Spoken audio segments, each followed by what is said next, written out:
This sleep story is called The Early Onset of Winter. One morning, the little squirrel named Timmy was awakened in his cozy hiding place. He was asleep when suddenly a tiny snowflake landed on the tip of his nose.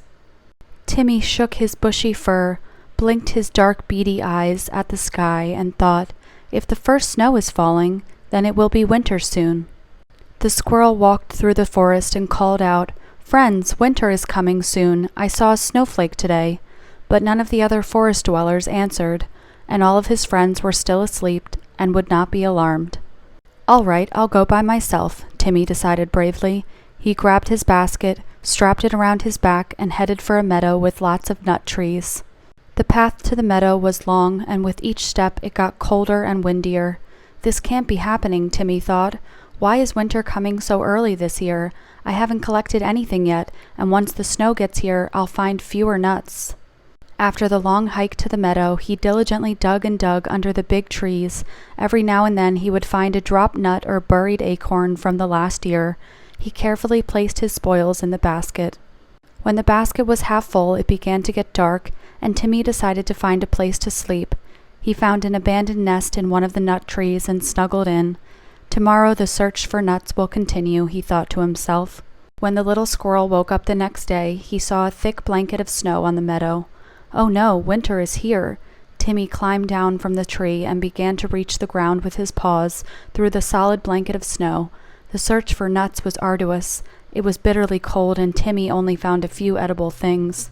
Just as he was putting the nuts he had collected into his basket, a little mouse came trudging through the snow.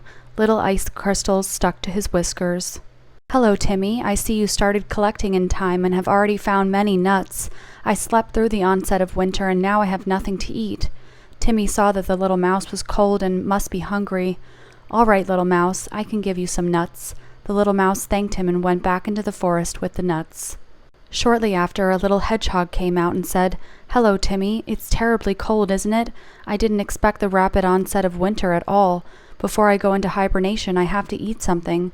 Unfortunately, I haven't found anything in the snow." Timmy knew the hedgehog and didn't want him to go hungry. "I can give you some earthworms." The hedgehog thanked him and went back to his burrow. Just as Timmy was about to continue collecting, a little rabbit hobbled over and said, "Hello, my dear squirrel. I see you found a lot of nuts. I hurt my paw and I can't collect any more now." Timmy took pity on the rabbit. "Your paw must be hurting a lot. I can give you some nuts and maybe it will help." The rabbit thanked him and limped on. It was getting dark, and one thick snowflake after another fell gently on his fur.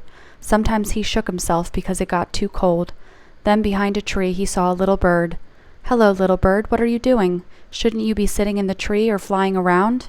The bird replied, "You're right, I'm rarely down here on the ground, but I need to find something to eat. Winter came so suddenly." Timmy looked into his basket. There were only 2 nuts left in it. "Bird, I have only 2 nuts left, but I can give you one of them." The bird thanked him and flew away with a nut in his beak. Timmy looked into his almost empty basket. 1 nut. I won't be able to get through the winter with that. But by now he had to make his way home, for it had become too dark and cold for gathering. Winter was getting icier with each passing day. The trees bore a thick blanket of snow on their branches. Timmy was worried and sat down on a large stone by the side of the path. Just then the little mouse came by. "Hello, Timmy, you look sad. What's wrong?" Timmy explained to the little mouse that he had shared all of his nuts with the others and now he had nothing himself. The little mouse remembered how the squirrel shared his nuts and said, "I've managed to find some cheese and some grains, and I'm glad to give you some." The mouse shared its supplies and said goodbye. "Hello, squirrel," a bird chirped from the tree. "Here, I have an earthworm for you." The little bird flew down to the ground and gave Timmy the worm. He hastily gobbled down the worm and thanked the bird. Some time later, the limping rabbit and hedgehog also came by. "We met the little mouse today. The mouse told us that you shared all of your supplies and are now hungry yourself." "I can give you some of my milk that I got from the farm," said the hedgehog. The rabbit showed him an apple and shared it with Timmy.